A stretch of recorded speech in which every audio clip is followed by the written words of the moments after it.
Hey Crafty Friends, it's Jen from Cottage Crafts and welcome back to my YouTube channel.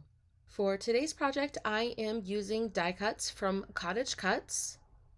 The dies I'm using are from their latest release, which is the baseball and golf release. With them, I made this cute 8x8 scrapbook page. Now, I absolutely love to scrapbook, but I have gotten way behind in all of my scrapbooking. And when I saw this baseball and golf release, I thought immediately of all the baseball and softball and even golf that happens with my children.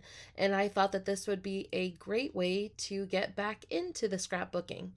Plus, it shows you how diversified these dies really are, that they're just not limited to cards, that they could be used on several different projects that you have going on, such as scrapbooking.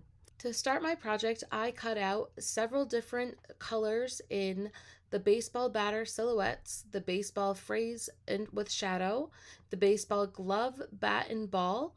I'm using the school colors here, which are black, red, and white, and I also wanted to add in some of those browns with that glove and the bat. Now I'm going to start my base page at an 8x8 black cardstock.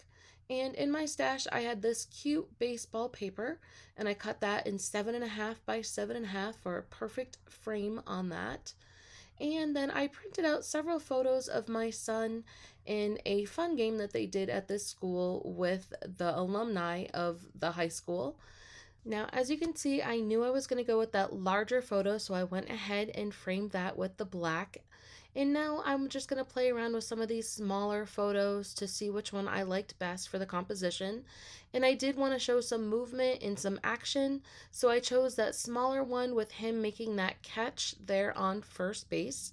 And I'm going to show how I do my framing of photos. First of all, I did use a tape gun and it didn't quite get the seal at the top that I wanted, so I'm just going to show you how I use my precision glue and got in that space, and I'm just going to push that down with a clean piece of paper or an index card. And now I'm going to frame this for you so you can see again my method. Other people do it differently. I don't like to measure. That doesn't make me happy at all. So I'm going to go ahead and add some liquid glue, which gives it a little bit of wiggle room. And I'm going to frame those two sides just like that. And again, use that little index card. And now I'm just going to trim that out. With my guillotine trimmer, you can use any trimmer that you have. I go a little bit wider than expected, so that way I can trim it off a little bit at a time if need be. And that's it. That's how I do my quick photo frames, so I'm not driving myself completely batty trying to get that completely perfect. Because you know what? It's homemade and it doesn't have to be perfect. So now with all of the choices I gave myself with the die cuts, I can go ahead and play around and see what color choices I think work best. And as you can see, I'm going to use that darker glove color.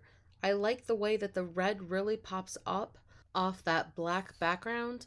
And I love the detail of the little baseball being off on the side. That just adds so much more interest to that die cut. Again, it's all about the details that they add into these. They are amazing. And then I matched up the ball with the glove, and it does have a little circle that goes behind it, and that is to make the stitches show up. So I'm going to take a Copic marker and I'm going to color that a little bit later before I add those together. And now I'm just going to make sure that I did make the color selections that I wanted.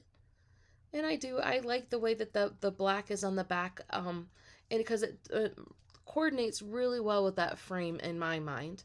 So now I'm going to take that Copic marker and just color that back circle in.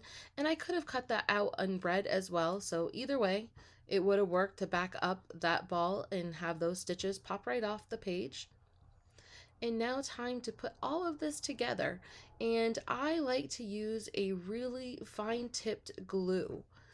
You can see that this is a precision tipped glue bottle, and that helps with all these fine details of these die cuts. And I'm just going to make sure I hit all of those little spots, and then I'm going to press that down. And again, you can also see that I'm using my tweezers. Those are helpful tools when you're working with really delicate die cuts like this. and I'm going to just push that down with my little index card. I find those really handy, and then I write notes on them if I have to, so I get a lot of use out of that one little index card. Okay, once I have that baseball with shadow all set to go, I have to just assemble my little ball with that background, and I'm going to add this ball right to the glove. I didn't want that to get lost in the shuffle of all the balls on that pattern paper, so that was a good way to showcase that little die. And now the only thing I have left is to add all my dies, or to adhere all my dies to my page. And I must tell you that I really enjoyed this project. It was very refreshing for me to come back to the whole scrapbook world and do this, and I can foresee myself doing several other pages, even of just this game. This game had so many wonderful pictures, and total shout out photo credit to my friend Beth that took these photos of this game that I'm using today. With that scrapbook page done, I wanted to talk about the card that I did on the Cottage Cutz blog on Sunday. I made a softball card with the same release, the baseball and golf. I just cut out those baseballs with yellow and made them into softballs. I did my background, as you could see, with that star stencil. I used barn door and black soot distressed ink. Again, I'm using those school colors. And the dies that I used for this are the baseball glove, bat, and ball again, and I just used that ball.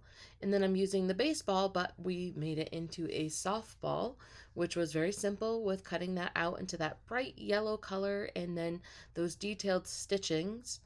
And then I love this all-star die cut, but I wanted to back it up with those school colors so it wouldn't get lost in the stars in the background. And so I just wanted to show how I put it onto the black cardstock, and then I just fussy cut around those edges, just like that. Very simple. I kind of tuck the blade of my scissors under that little ridge of the die, and that helped guide my scissors in order to cut that out. And as you can see, I used some foam dots to pop that softball up off the card to give that some dimension. We could always put that little all-star inside the card, but I left it blank so we can leave a message. That concludes my 2 projects for today.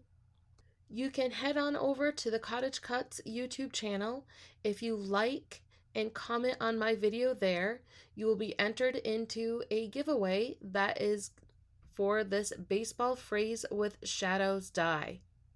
And while you are there, make sure you check out some other videos and inspiration on that channel. They have a very talented team, and I will also link the blog below, which has daily inspiration for you. And both channels would appreciate your support, so if you have not subscribed to either of them, please do so below. We would really appreciate that. Thank you so much, everybody, and happy crafting!